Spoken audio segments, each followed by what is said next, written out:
Това вече го снимах веднъж, но се оказа, че няма звук, защото телефонът ми се е закачил за колата. Въпреки, че предварително бях спрял блутута на телефона, точно за това не се случи.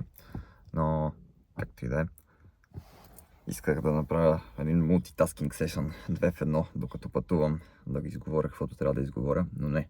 Сега седя в колата като лут и си говоря сам. Това, което трябва да споделя е следното.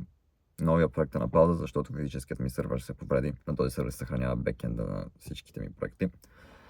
Така че временно сме на пауза и за да не бездействаме, фокусът се прехвърля върху Web3 неща. Така че сега аз винаги съм имал интерес към криптовалути, най-малкото това е финансови актив, в който съм вложил най-много пари. Имам не слаба представа за каква е технологията отдолу, но сега ще трябва да навлезем още по-дълбоко и да помисля какво има смисъл да се прави в криптосредите като проект.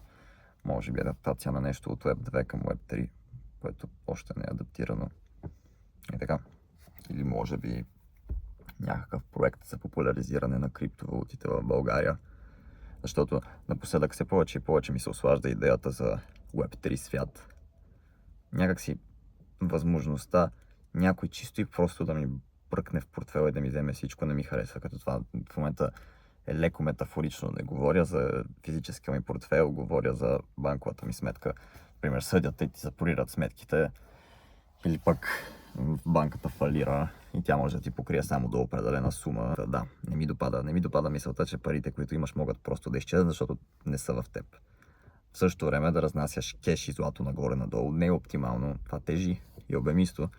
Затова крипто звучи много добро решение. Имаш отлична сигурност. Физическите криптопортфелчета и такива, то имайте предвид, че криптовалутите не се съхраняват на самия физически криптопортфел, там ти се съхранява private key, с който можеш да подписваш транзакции. Това е хубавото, харесва ми се. Лесно преносимо, сигурно, може би наистина ще наблегна на това.